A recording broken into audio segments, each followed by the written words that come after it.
কেমন লাগছে এই গল্পটা? আশা করি ভালো লাগছে। তাহলে চলে আসি গল্পের পরবর্তী ভাগে। শুনতে থাকুন। অফিসে বসে পাপিয়া চাপরাশিকে ডেকে এক গ্লাস জল চাইল আগে। পাশের টেবিলে বসেন ভারতীদি, ভদ্রমহিলার একটি মেয়ে। বেশ কিছুদিন ধরে মেয়েটিকে বিয়ে দেওয়ার চেষ্টা চালিয়ে যাচ্ছেন, ঠিক মতো ক্লিক করছে না। সমস্যা সেই কৃষ্ণবর্ণ। গতকালকে নাকি একটা পার্টি আসার কথা ছিল। পাপিয়া অফিসে ঢুকলেই তিনি যাবতীয় তথ্য ওকে দিতে উসখুস করেন। পাপিয়াকেও নানা কথা বলতে হয়, এটা না চাইলেও করতে হয়। কাজের ক্ষেত্রে ওদের দুজনের মধ্যে একটা ভালো বোঝাপড়া আছে। কখনো পাপিয়াকে আবার কখনো ভারতীদিকে পারস্পরিক কাজ করে দিতে হয়। আজও তিনি পাপিয়াকে জিজ্ঞেস করলেন, তোমার সম্বন্ধটা কি হলো গো পাপিয়া? সচকিত পাপিয়া মৃদু হেসে বলে, হ্যাঁ কি গল্প ভারতীদি, আমাকে কেনই বা পছন্দ করবে বলুন তো? কালো মেয়ে। বাজে কথা বলো না। কালো ফর্সা আজকাল কেউ দেখে নাকি? দেখে ভারতীদি, দেখে। আপনার মেয়েকে দিয়ে বুঝতে পারছেন না? কই, বিদেশে তো দেখে না। কে বলল দেখে না? তা না হলে অ্যাপারথেইড শব্দটা এলো কোথা থেকে? সাদা চামড়া আর কালো চামড়া, এই কথা দুটো কি শোনেননি? তাই বলে তোমাকে সুন্দর দেখতে হলে চোখ থাকতে হবে পাপিয়া। আর একটা সত্যি কথা শুনবে, আমার কোনো ছেলে থাকলে আমি তোমাকেই বউ করে নিয়ে যেতাম। তোমাকে তো আমার খুব পছন্দ। সে তো আপনার ছেলে নেই বলে ভারতীদি, ছেলে থাকলে এই পছন্দটা আর করতে পারতেন না। কালো মেয়ে কলিগ হিসেবে ভালো, কিন্তু বাড়ির বউ না না, কালা বহু নেই চলেগা, নেই চলেগা। ওদের কথার মধ্যে হঠাৎ পাপিয়ার মোবাইলটা বেজে ওঠে। পাপিয়া তাকিয়ে দেখে, অচেনা নম্বর। এখন তো কথা বলা মানে খানিকটা সময় নষ্ট, হাতে গুচ্ছের কাজ জমে আছে, তাই ক্যান্সেল বোতাম টিপে কেটে দেয়। আবার বেজে ওঠে, সে একই নম্বর। না, আজকাল তো প্র্যাঙ্ক কল আসে না, সেটা একসময় খুব হতো। মোবাইলে প্রথম বাবা বলতেন, কিন্তু এটা কী রে বাবা, রং নাম্বার হলে তো বারবার ফোন করবে না। এবার বাধ্য হয়ে ফোনটা ধরে। হ্যালো, আপনি কি পাপিয়া মৈত্র বলছেন? কেন, আপনার কাকে চাই? আমি সাগ্নিক রায়। সাগ্নিক? মনে মনে নামটা হাতাতেই মনে এসে গেল, কিন্তু না, মনে যে এসেছে সেটা এখন তো বলা যাবে না। তাই আকাশ থেকে পড়ে বলল, কোন সাগ্নিক বলুন তো? আমি তো এই নামে কাউকে চিনি না।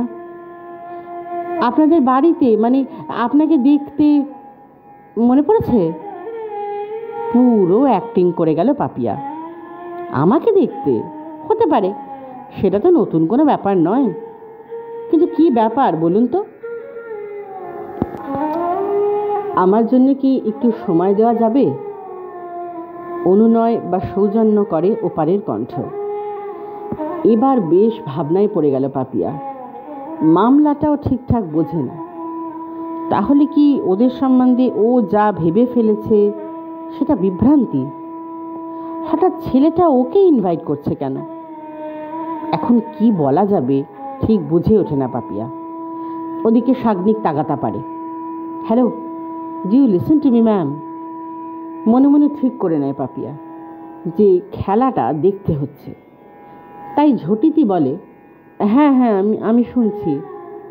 আসলে আমাকে আমার এনগেজমেন্টের ভ্যাকেন্সিটা দেখতে হবে তো। এবার বলুন তো, কবে, কোথায় এবং কেন? এতটুকু বলে ফেলে মনে আর মস্তিষ্কে এবার একটু জোর ফিরে পায় পাপিয়া। অ্যাকচুয়ালি আমি আপনাদের বাড়িতে বলেছিলাম আমি কোর্টশিপে ভরসা করি।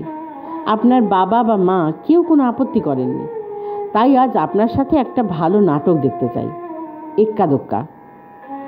আপনি তো নাটক ভালোবাসেন, একাডেমিতে। নাটক আমার সাথে? আপনি আর কেউ জোটেনি বুঝি আপনার?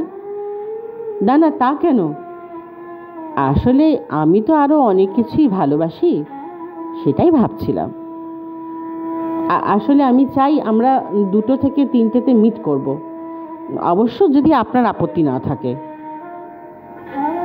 পাপিয়া ভেবে নেয় যে নাটকটা তাহলে দেখতেই হচ্ছে। কোনটা নাটক, কোনটা এক্কা দোক্কা, কোনটা রিয়ালিটি সেটা বুঝতে হবে তো। তাই জানিয়ে দেয়, আজ ওকে, আমি রাজি। আমি বাংলা একাডেমির সামনে দাঁড়াবো 5টা, চলবে? অবশ্যই চলবে। 1 মিনিট ম্যাম, রাখবেন না। আপনি আপনার ছোট বোনকেও নিয়ে আসুন না, ও তো ইউনিভার্সিটিতেই থাকবে, ভালো লাগবে ওর। আবার সবটা গুলিয়ে যায় পাপিয়া। মৃদু হাসতে হাসতে বলে, ও কিন্তু আজ ইউনিভার্সিটিতে যায়নি, বাড়িতেই আছে। কি বলেন, তাও ডাকবো ওকে? হোয়াই নট, 3জনে বেশ ভালো হবে, কি বলেন? আবার কাহিনীটা একটু একটু পরিষ্কার হতে থাকে পাপিয়ার কাছে। কিন্তু দেখতে হবে, আরও দেখতে হবে, শুধু অনুমান নয়, কৌতূহল বড় বালাই। তাই বলতেই হলো, আমার তো কিছু বলার নেই, আপনি বললেই চলবে। ওপার থেকে শোনা গেল, থ্যাংক ইউ, বাই, তাহলে বিকেল 5টা দেখা হচ্ছে। কেটে যায় ফোনটা। মনে মনে হিসাবটা কষে ফেলে পাপিয়া। একে একে 2 তো হবেই হবে, কিভাবে হয় সেটাই দেখতে চায় আজ। এবার ফোন করলো পায়েলকে, জানিয়ে দিল ও যেন ইউনিভার্সিটির সামনে চলে আসে, ওকে তুলে নেবে ওখান থেকে পাপিয়া।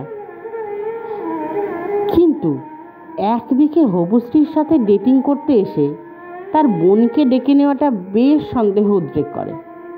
আবার পায়েলের মতো মেয়েকে সঙ্গে নেবে, যে বাড়িতে টিভি আর বাইরে নিমন্ত্রণ খাওয়া ছাড়া অন্য কিচ্ছু বোঝে না। এমনকি সেও এমন একটা বমকা অফার পেয়ে উৎফুল্ল হয়ে রিসিভ করে নিল। এই দুটোই পাপিয়ার কঠিন অঙ্গটাকে কোনো ভাগশেষ না রেখে ভাগ ফলে একেবারে খাপে খাপে মিলিয়ে দিল। অঙ্কটা মিলে গেল। পাপিয়া জানে পায়েল এত সব জায়গা টায়গা চেনে না, ফলে ওকে তো কালেক্ট করে নিতেই হবে। ভুরু কুচকে পাপিয়া ফোন ছাড়তেই ভারতীদি প্রশ্ন করে, কি গো, কে? উত্তর না দিয়ে শুধু নীরবে হাসে পাপিয়া, দর্থবোধক হাসি। কিন্তু অভিজ্ঞা ভারতী ধরে নিলেন কি হতে পারে। তাই তিনি আবার প্রশ্ন করলেন, কি গো পাপিয়া, নতুন পাত্র নাকি? আবার একটু হেসে পাপিয়া বলল, আপনি আজকে একটু ম্যানেজ করে নেবেন ভারতীদি, আমি ব্রেকের পর বেরোবো।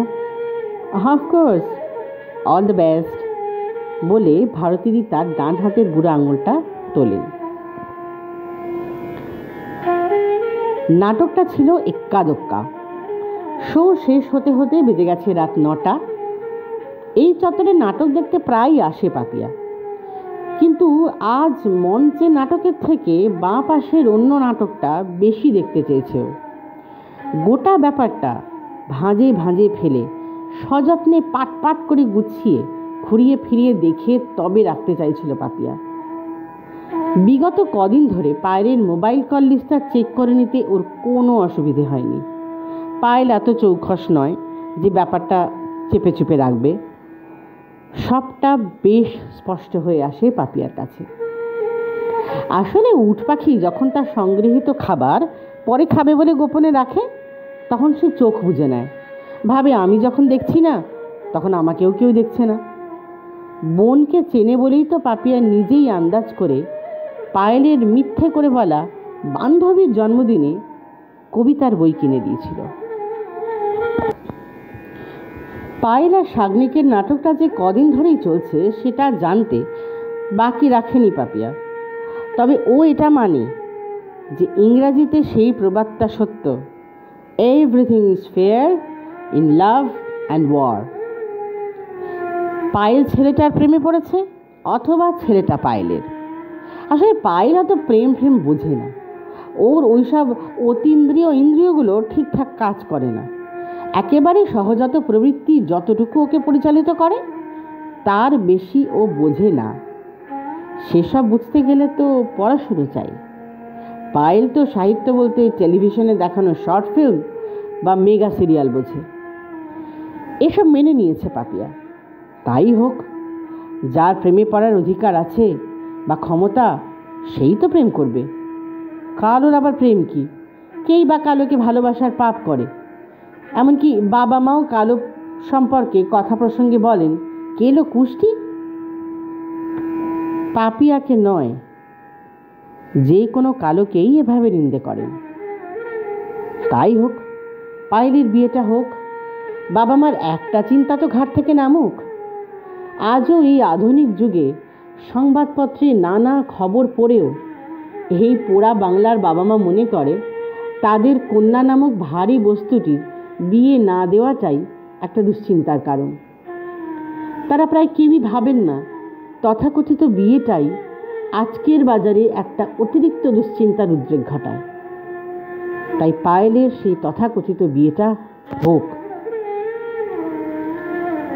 শুধু একটা ব্যাপার ধরতে পারছিল না পাপিয়া, আজ কেন সাগ্নিক খামোখা ওকে ডেকে আনলো? পায়েলকে নিয়ে অত নিরাপদে বেশ ঘুরছিল, কোর্টশিপ তো ভালো। পায়েল তো এত বোকা নয় যে ছেলেটা ওর কোনো ক্ষতি করে বসবে। ও মারাত্মক পজিটিভ, আবার ভীষণ কনজারভেটিভ। নিজের ব্যাপারে ওর চেতনা একেবারে আঁটোসাঁটো। তা নয় তো দিদিকে দেখতে এসেছে যে ছেলেটা তার সাথে প্রেম করে। ও বুঝে নিয়েছে যে নিজেরটা ওকেই ওর মতো করে গুছিয়ে নিতে হবে।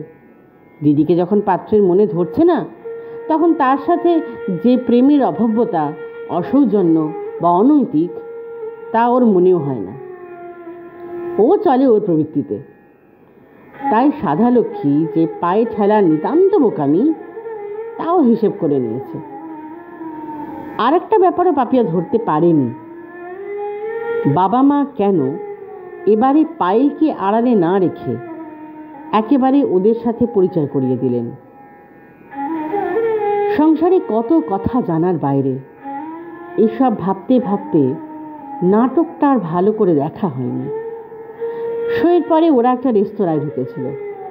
সেখানে নাটকটা নিয়ে অনেক কথা পায়েলের সাথে আলোচনা করতে গিয়ে ঠিকঠাক ফিডব্যাক না পেয়ে অগত্যা পাপিয়াকেই ধরেছিল সাগ্নিক। পায়েল যখন এক মনে খেয়ে চলেছিল, তখন এই নাটকের নানা তথ্য তালাশ পাপিয়া জানাচ্ছিল সাগ্নিককে। পায়েল যে এ রসে বঞ্চিত গোবিন্দ দাস, তা তো সাগ্নিক জানে না, জানে পাপিয়া। এমনকি ছেলেটি হেসেই পাপিয়াকে বলে, আপনি কি ডক্টর রিচার্ড ফিল্মটা দেখেছেন পাপিয়া? পাপিয়া জানায়, আসলে আমি বইটা পড়ার সুযোগ পাইনি, তাই ফিল্মটা ছাড়িনি। এক্সেলেন্ট। আপনি দেখেছেন? দেখেছি, আর বইটা পড়েওছি। বইটা আছে আপনার কাছে? সাগ্নিক জানায় যে লাইব্রেরিতে বইটি আছে, সেখান থেকে এনে ও পড়েছে। পায়েল দাঁতে চিকেন কাটতে কাটতেই সাগ্নিককে উদ্দেশ্য করে বলে, এবার আপনার মনের মতো একটা দুর্বোধ্য জিনিস নিয়ে আলোচনা করার মতো মানুষ জুটেছে, কি বলেন? বাবা বাবা, কি ক্লান্তিকর সিনেমা! এই হলো পায়েলের বুদ্ধি। সাগ্নিক অপ্রস্তুত হয়ে তাকাতেই পাপিয়া বুঝে নেয় যে ওরা ডক্টর রিচার্ড সিনেমাটা পর্যন্ত দেখতে গিয়েছিল। আরও বোঝে যে সাগ্নিক ছেলেটি বেশ উচ্চ রুচির মানুষ। পায়েলের সঙ্গে ও অনেক বিষয় শেয়ার করতে পারছে না। কিভাবে পারবে?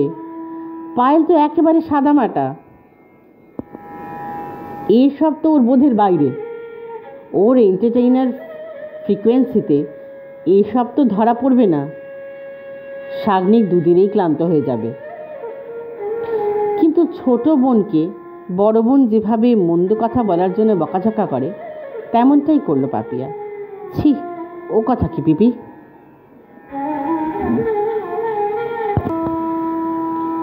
এদিকে সাগ্নিক পড়েছে এক বিরাট প্রশ্নচিহ্নের সামনে। চন্দ্রমুখ না চন্দ্রহার, কাকে ছেড়ে কাকে অবলম্বন করা উচিত হবে তা স্থির করতে পারে না। আসলে নাটক দেখার জন্যে ফোন করেছিল পায়েলকে। পায়েল অনুৎসাহ দেখায়নি বটে, কিন্তু সদন চত্বরও চেনে না বলেই জানিয়েছে।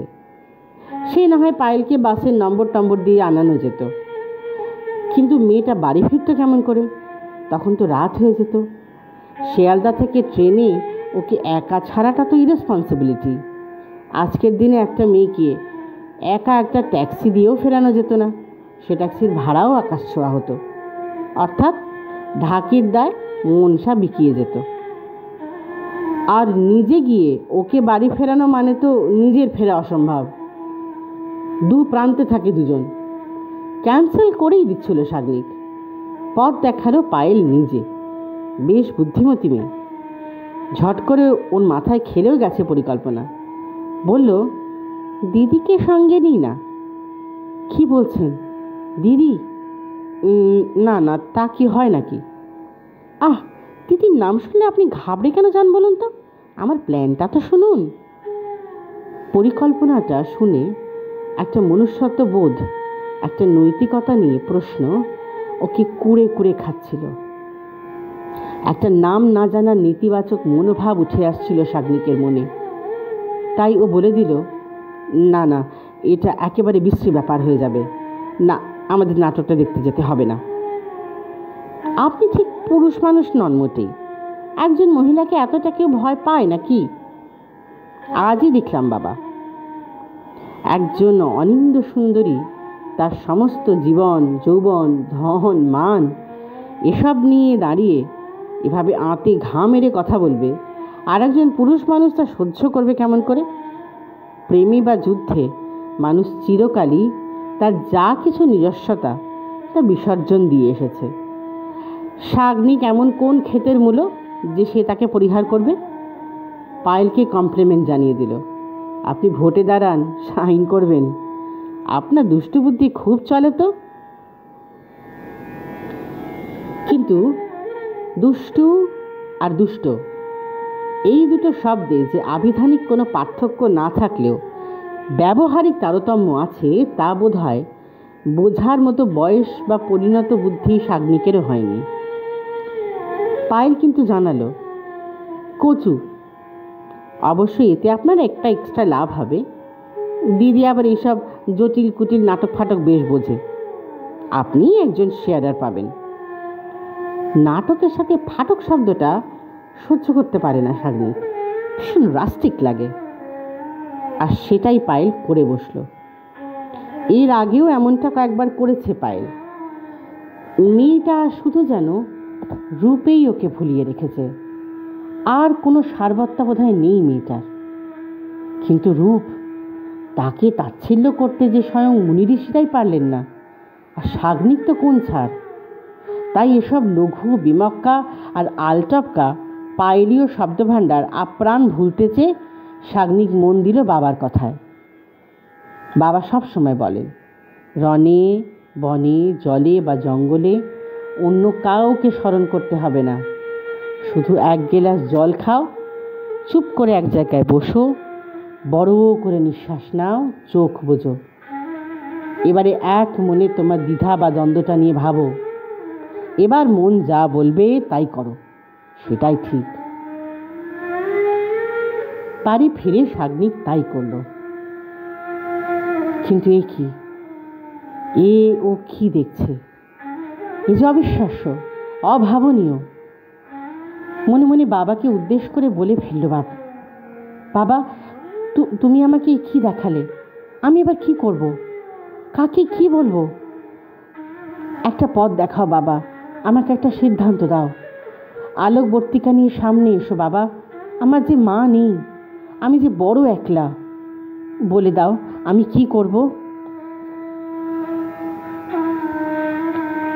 পাপিয়া তখন বাসে অফিস যাচ্ছে। আকাশ পাতাল ভাবছে বসে। হঠাৎ পাশে বসা এক মহিলা বললেন, দিদি, আপনার ফোন বাজছে। পাপিয়া তড়িঘড়ি ব্যাগ খুলে দেখল যে সাগ্নিক ফোন করেছে। নম্বরটা আগেই সেভ করে রেখেছিল পাপিয়া। কিন্তু আবার ফোন কেন? বিস্মিত নয়ও, কিন্তু কেন? কিভাবে রিয়াক্ট করা উচিত? কিন্তু আগে উপাস থেকে কথা আসুক, তার পরিমাপ বুঝে না হয় হবে। হ্যালো, আমি সাগ্নিক, নিশ্চয়ই আজকে বলবেন না কোন শাগনিক? না না, আপনি বলুন। আজকে আমাকে আবার কোন দরকারে পড়ল? কথাটা ইচ্ছে করেই একটা কামড়ের মতো বলল ও। একটা ঢোক গিলল যেন প্রান্ত। তারপর বলল, সে কি, আপনাকে বুঝি আমি দরকারে ব্যবহার করি? না না, এত জটিল করে বলিনি। আমি তো অফিস যাচ্ছি, হঠাৎ ফোন, তাই কথাটা স্পন্টেনিয়াসলি বেরিয়ে আসলো। কোনো অর্থ করতে নয়। আপনি বলুন। আজ আপনাকে একবার মিট করতে চাই, হবে? ফাঁকা আছেন কি আজ? এর পরের কথাটা পুরো গথ একটা ঠিকঠাক বয়ান বানিয়ে ফেলে চকিতে ভাবল, আজ তো হবে না চাঁদু, একটু ঘোরো, একটু ভোগো, তোমাকে তো ফোন করতে হবেই বাবা। তাই চট করে গলাটা পাল্টে পাপিয়া বলে, কিন্তু আজ তো হবে না মিস্টার রায়, আমি এনগেজ থাকবো। কেন, ফোনে বলা যাবে না? No ma'am, highly personal, highly confidential, একেবারে সাক্ষাতে বলতে হবে। এসব কথা তো ফোনে হয় না। এভাবেই গলে গলে পড়তে থাকে শাগনিক রায়। ওকে খেলায় পাপিয়া। তাহলে কাজ করুন, আমার স্যাটে অফ ডে, বাড়িতে চলে আসুন না। বাবা মাকে তো কিছু কনফার্ম করেননি, গোটাটা হয়ে যাবে খন। ওই ব্যাপারেই তো কথা, বাড়িতে তো পরে, আগে বাইরে সারতে হবে। Somewhere, anywhere you like. তাহলে স্যাটারডেতে আমি যাব বিড়লা একাডেমি, ওখানে হয় না? লাফিয়ে ওঠে শাগনিক। হয় হয়, কেন হবে না, কটায় বলুন? 3টে। কি চলবে? খুব চলবে। তাহলে পাইলকে আগে ভাগে জানিয়ে দিই, ওর যদি অন্য কোনো প্রোগ্রাম থাকে। ওকেও তো লাগবে নাকি? No no no, not Payel, you alone. এখানে পাইল আসছে কোথা থেকে? না না, ও তাহলে এনজয় করতে পারতো। না না পাপিয়া, শুধু তুমি আর আমি, খুব জরুরি কথা। পাপিয়া খেয়াল করলো শাগনিক সোজা আপনি থেকে তুমিতে নেমে এসেছে। এবারে আরেকটি অভিনয় করলো পাপিয়া। কি ব্যাপারটা বলুন তো? পাপিয়ার গলা শুনে ভয়ে গলা শুকিয়ে যায় শাগনিকের।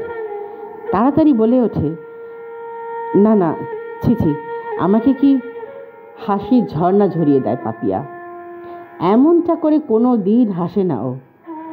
আর মাদক রস মিশিয়ে বলে, আরে আপনি তো সিরিয়াসলি নিলেন, আমি তো হিউমার করছিলাম। থ্যাংক ইউ, ওয়েলকাম, বলে ফোনটা কেটে দেয় পাপিয়া। এবারে নতুন করে ভাবতে বসে। বারবার মনে হয়, এ কি খেলায় মেতেছি আমি। উল্টো দিকে যে আমার ছোট বোন, এটা কি অন্যায় নয়?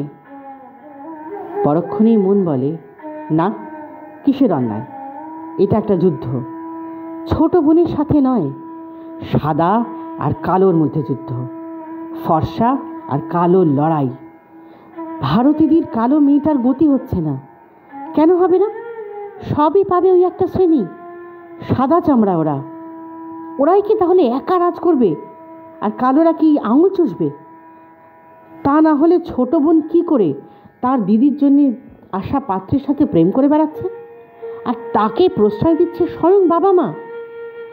ভালো বা মন্দ, সৌজন্য বা সভ্যতা, সে কি শুধু কালোদেরই দেখাতে হবে? ফর্সারা শুধু একচ্ছত্র আধিপত্য করে যাবে? এইসব নানা ভাবনা ছেঁকে ধরেছিল পাপিয়াকে। পাপিয়া শাগনিকের গলায় মোম গলতে শুনেছে। যে কোনো কারণেই হোক মোম গলছে, তাই খেলবে পাপিয়া। একটা বাজি অন্তত খেলবে। জিততে হবে।